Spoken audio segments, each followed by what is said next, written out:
चलिए स्टार्ट करते हैं आज की क्लास। आज जो हमारा टॉपिक है चैप्टर 1 से वो है laws of chemical compositions.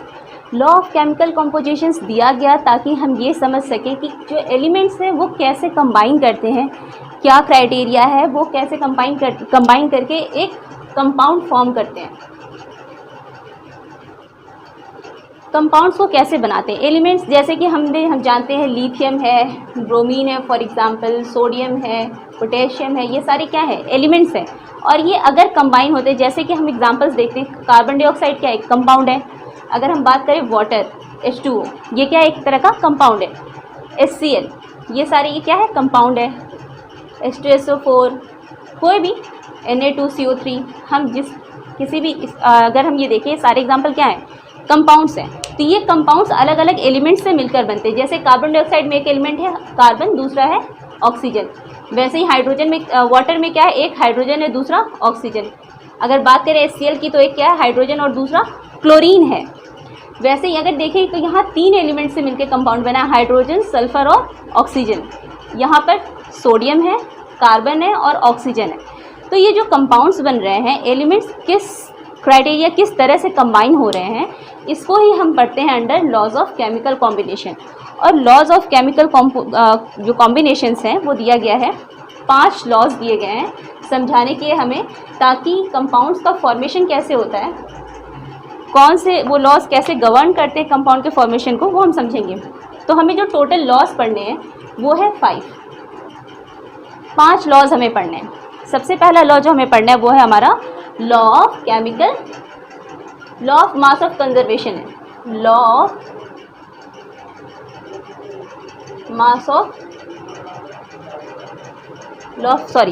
Conservation of mass है। Law of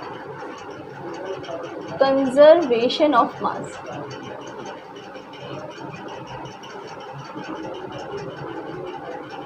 law of conservation of mass जो हमारा सबसे पहला लॉ है, अगर हम याद करें जैसा कि 9th 10th या पहले भी हम एनर्जी के रेफरेंस में कई बार हम पढ़ चुके हैं कि एनर्जी के लिए हम पढ़ते हैं, या फिर साइंस में हम पढ़ते आए हैं कि matter can neither be created not destroyed. मतलब मैटर क्या है, matter is also a form of energy, जिसको हम एक से दूसरे फॉर्म में वो कन्वर्ट तो हो सकता है लेकिन हमेशा के लिए कभी ख़त्म नहीं होता, वो डिस्ट्रॉय नहीं होता है। तो केमिस्ट्री में किस तरह से इस चीज़ को हम समझते हैं, किन चीज़ों के लिए ये बात कही गई है। तो सबसे पहली बात की जो law of conservation of mass है, यानी यहाँ पे जो बात की जाएगी वो किसकी बात होगी, मासेस की, मासेस ऑफ एलिमेंट्स से जाहिर सी बात है एलिमेंट्स की मासेस की बात होगी। तो अब हम देखेंगे जब हम कोई भी रिएक्शन करते हैं तो रिएक्शन में क्या होता है, एक तो रिएक्टेंट साइड होता है हमारा, दूसरा हमारा होता है प्रोडक्ट साइड। तो यानी अगर रिएक्टेंट साइड से प्रोडक्ट साइड में जब प्रोडक्ट्स का फॉर्मेशन होगा तो यानी कोई मास में लॉस नहीं होना चाहिए। कंजर्वेशन का मतलब क्या है कि कोई लॉस या वेस्ट नहीं होना चाहिए, सब सारे जो भी मासेस है वो यूटिलाइज होने चाहिए। तो ये दिया गया था हमारा एंटोनी लेवोजियर ने दिया था।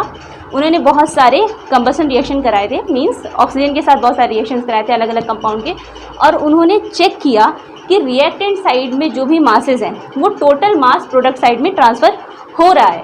फॉर एग्जाम्पल जो अगर हम बात कर लें, बहुत सारे एग्जाम्पल हमारे पास, अगर हम सबसे पहले एक मीथेन को ले लेते हैं फॉर एग्जांपल। अगर मीथेन का क्या करा है हमने, कंबशन कराया है, तो हम देखेंगे क्या कि कार्बन और ऑक्सीजन आपस में रिएक्ट करेंगे तो क्या बनेगा, कार्बन डाइऑक्साइड बनेगा प्लस वाटर रिलीज़ होगा।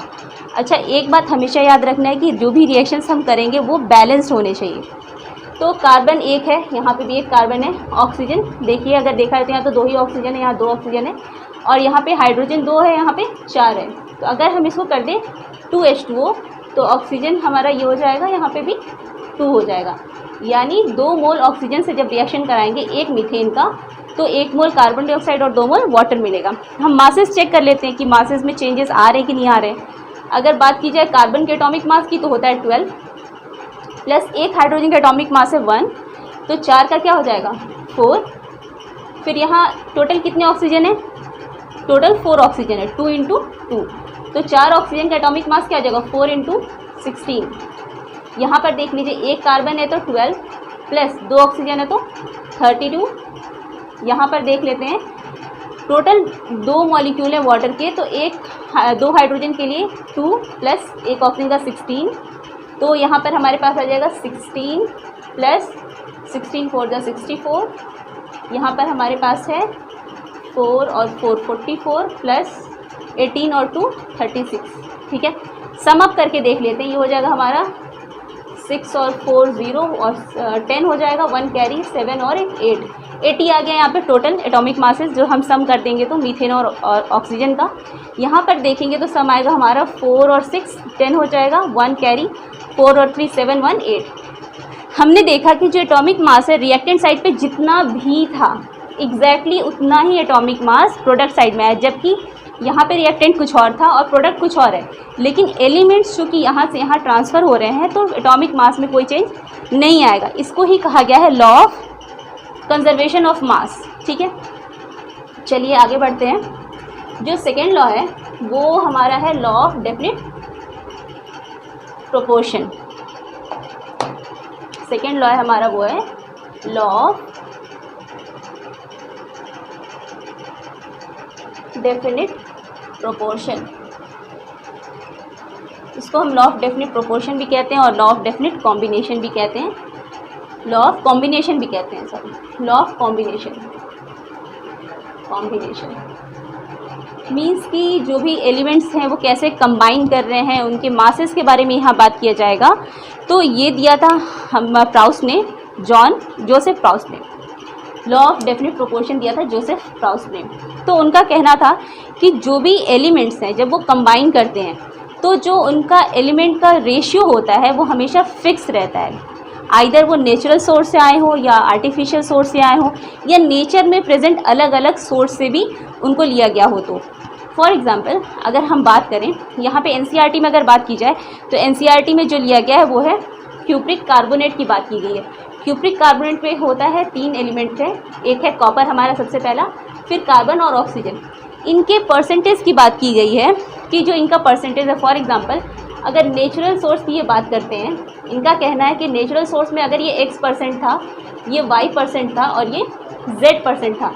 XYZ मतलब वेरिएबल अमाउंट मैं लिख रही हूँ, मैं एग्जैक्ट वैल्यू नहीं लिख रही हूँ, XYZ।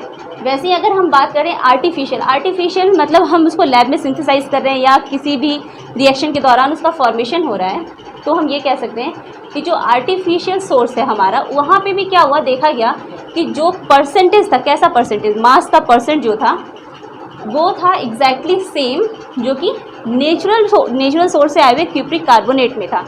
तो इसको अगर हम सिंपल कोई एग्जांपल लें तो हम फिर से कार्बन डाइऑक्साइड के एक एग्जांपल ले सकते हैं, क्योंकि हमको पता है कि अगर नेचर की बात की जाए तो नेचर में क्या है, carbon dioxide gas already present होता है। और अगर दूसरी बात की जैसे कि पिछला रिएक्शन जो मैंने किया था अभी, जहाँ पे मैंने मीथेन का कंबशन किया था ऑक्सीजन के प्रेजेंस में और वहाँ पे कार्बन डाइऑक्साइड का फॉर्मेशन हुआ था, हम उस रिएक्शन को देख लेते हैं। फॉर एग्जांपल यहाँ पे अगर मैं लिखूँ मीथेन है, मीथेन कंबाइन कर रहा है ऑक्सीजन से to form carbon dioxide and water. हम कार्बन डाइऑक्साइड की बात करते हैं अभी, ठीक है। रिएक्शन को बैलेंस कर लेंगे सबसे पहले, जो कि बहुत ज़्यादा इंपॉर्टेंट है रिएक्शन बैलेंस होना। तो रिएक्शन बैलेंस हो गया हमारा। अभी क्या है कि अगर हम इस कार्बन डाइऑक्साइड को देखें तो यहाँ पे भी अगर मैं लिखूँ ये जो कार्बन डाइऑक्साइड गैस प्रोड्यूस हो रहा है गैस, इन दोनों की अगर बात की जाए तो कार्बन का एटॉमिक मास 12, ऑक्सीजन का कितना आ जाएगा 32, एटॉमिक मास होता है 16, तो 2 एटम का मास हो जाएगा 32। सिमिलरली इस कार्बन डाइऑक्साइड की भी अगर हम बात करते हैं, ये वाला कार्बन डाइऑक्साइड हमारा, तो वहाँ पे भी एटॉमिक मास 12:32 हो जाएगा। तो हम ये देख रहे हैं कि चाहे जो भी सोर्स हो, मतलब जो नेचुरली प्रेजेंट कार्बन डाइऑक्साइड है या फिर जिसको लैब में एक रिएक्शन के थ्रू ये प्रोड्यूस हुआ है, यहाँ पर भी जो एटॉमिक मास है उसका रेशियो बिल्कुल सेम है। यहाँ पे भी 12 है एटॉमिक मास, यहाँ पे भी 12 है, यहाँ पे 32 है, यहाँ पे भी 32 है। मीन्स कि कोई भी कंपाउंड हो, वो चाहे जिस भी सोर्स से बनाओ, उसका जो रेशियो है या परसेंटेज है, उस कंपाउंड के अंदर पाए जाने का जो परसेंटेज है वो हमेशा फिक्स रहता है। ठीक है, ये हमारा सेकेंड लॉ था। थर्ड लॉ की तरफ बढ़ते हैं। अगर नोट करना हो तो आप पॉज करके नोट कर सकते हैं।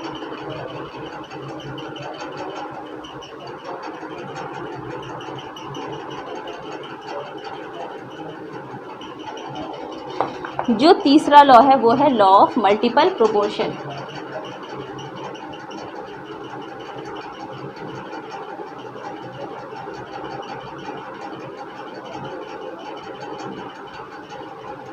अभी जस्ट हमने एक लॉ पढ़ा जिसका नाम था law of definite proportion, means fix proportion, fix fraction, fix amount या फिक्स परसेंटेज भी हम कह सकते हैं। लेकिन यहाँ पर जो हम बात कर रहे हैं वो है लॉ ऑफ मल्टीपल प्रोपोर्शन। अब ये मल्टीपल प्रोपोर्शन क्यों कहा गया? यहाँ पे जो लॉ दिया गया था वो डाल्टन ने दिया था। उनका ये कहना था कि अगर कोई भी एलिमेंट्स हैं जब वो कंबाइन करके अलग अलग तरह के कंपाउंड्स बना रहे हैं, मीन्स कि अगर एक एलिमेंट है ए, दूसरा एलिमेंट है बी, वो दो अलग अलग तरह से कंबाइन हो रहा है, कभी वो AB2 टाइप से कंबाइन हो रहा है, कभी वो कंबाइन होके A2B3 बना ले रहा है, कभी वो क्या कर रहा है AB3 बना ले रहा है, मीन्स अलग अलग रेशियो में कंबाइन हो रहा है। अगर कोई दो एलिमेंट्स या दो से ज़्यादा एलिमेंट्स एक से ज़्यादा तरह के कंपाउंड्स बनाते हैं, वहाँ पर कैसे हम बताएंगे कि वो मल्टीपल प्रोपोर्शन, उनके लिए जो लॉ दिया गया था वो लॉ हमारा ये था। सबसे पहले तो मैं लॉ बता दूँ।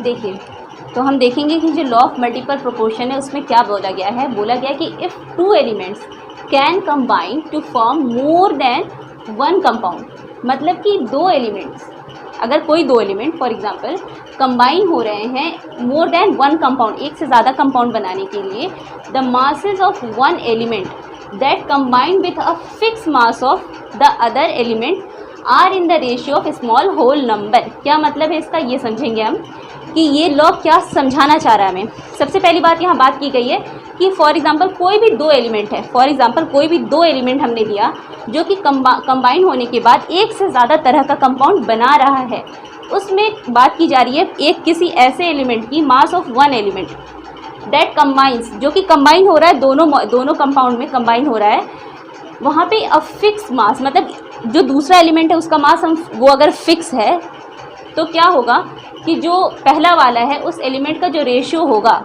दूसरे कंपाउंड में वो सिंपल रेशियो होगा। हो सकता है डेफिनेशन आपको थोड़ा कॉम्प्लिकेटेड लग रही है, एग्जांपल से समझेंगे समझ आ जाएगा। देखिए, मल्टीपल प्रोपोर्शन में एनसीईआरटी में एग्जांपल लिया गया है, हाइड्रोजन और ऑक्सीजन एग्जांपल है, वो है हाइड्रोजन और ऑक्सीजन को लेकर दो कंपाउंड्स बनाए गए हैं। पहला कंपाउंड जो है वो हमारा है H2O, दैट इज़ वाटर, हम सबको मालूम है, और जो दूसरा कंपाउंड बताया गया वो है H2O2, जिसको हम क्या बोलते हैं, हाइड्रोजन पेरोक्साइड, हाइड्रोजन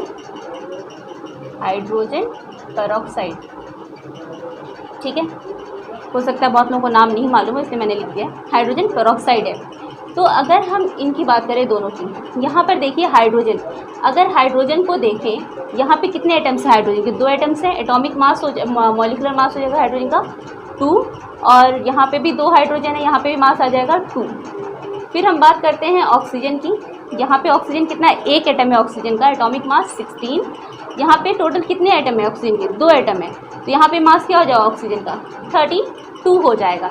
अब देखिए इसको हम समझते हैं डेफिनेशन में। यहाँ पे लिख रहा है if two elements can combine to form more than one compound, means कि इफ़ अगर दो एलिमेंट्स कंबाइन हो रहे हैं, हो सकते हैं क्या करने के लिए, to form more than one compound, मतलब यहाँ दो एलिमेंट क्या कर रहे हैं, कंबाइन हो रहे हैं, दो अलग अलग कंपाउंड बना रहे हैं। देखिए मोर देन वन कंपाउंड मतलब एक तो वाटर बना है और दूसरा हाइड्रोजन पेरोक्साइड, और दोनों में जो कॉम्पोजिशन है वो दो एलिमेंट से ही मिलकर बना है, एक है हाइड्रोजन दूसरा हमारा ऑक्सीजन। तो जब हम इनका एटॉमिक मास का या मासेस का रेशियो देखते हैं, एटॉमिक मास या मॉलिक्यूलर मास का रेशियो देखते हैं, यहाँ पर देखिए इसके आगे डेफिनेशन में क्या कहा जा रहा है, the masses of one element that combine, किससे कंबाइन हो रहा है, with a fix mass of the other element, यानी एक ऐसा एलिमेंट है जिसका मास फिक्स है दोनों कंपाउंड में, वो कौन है, यहाँ पे हाइड्रोजन है, यहाँ पे भी दो हाइड्रोजन, यहाँ पे भी दो हाइड्रोजन, मीन्स ये जो हाइड्रोजन है यहाँ पे इसका जो मास है वो फिक्स है दोनों कंपाउंड में। तो इससे जो एलिमेंट कंबाइन हो रहा है, the mass of one element that combines, जो जुड़ रहा है वो कौन है, ऑक्सीजन।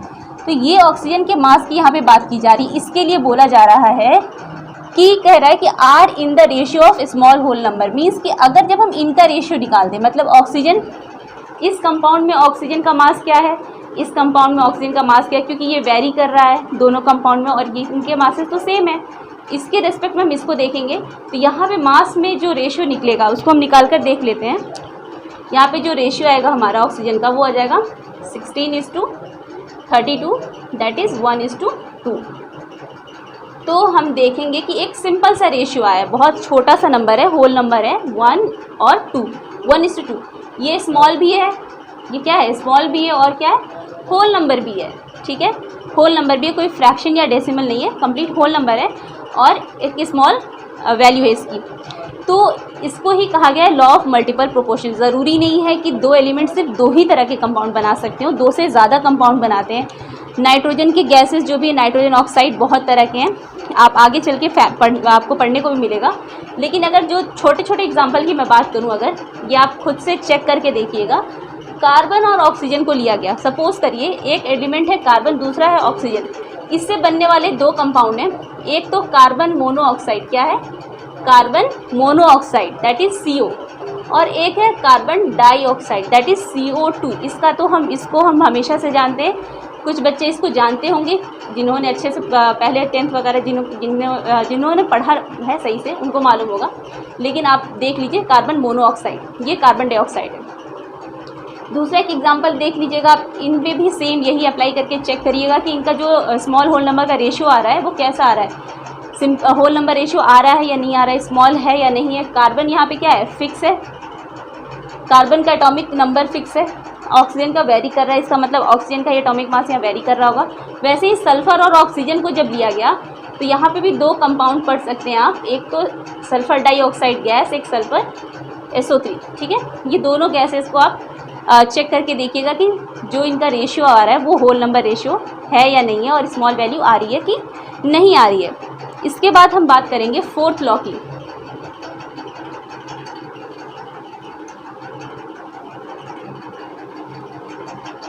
फोर्थ लॉ है हमारा गे-लुसैक का लॉ है, जो कि गैसियस कंपाउंड्स के लिए दिया गया है स्पेशली। गे-लुसैक्स लॉ चौथा हमारा है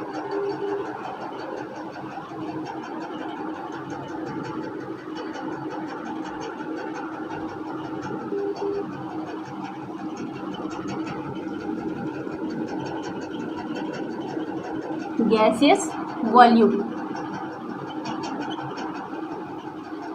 इसको दूसरा नाम भी हम दे सकते हैं इस लॉ को, लॉ ऑफ डेफिनिट वॉल्यूम।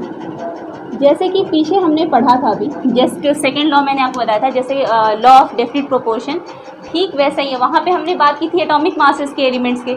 यहाँ पे हम बात करेंगे वॉल्यूम की, और स्पेशली बात करेंगे ये किसके लिए है, सिर्फ और सिर्फ गैसेस के लिए है। मीन्स अगर जिस भी रिएक्शन में गैस इन्वॉल्व हो रहे हैं, आइदर रिएक्टेंट में और प्रोडक्ट में, तो हम वहाँ उनके लिए बात करेंगे। ये law only applicable for gases है। इसका दूसरा नाम है लॉ ऑफ डेफिनिट वॉल्यूम। जैसे डेफिनिट प्रोपोर्शन मास के लिए था, वैसे डेफिनिट प्रोपोर्शन वॉल्यूम के लिए है। यहाँ पे गे-लुसैक ने दिया है। हम देखते हैं कि लॉ क्या कहता है।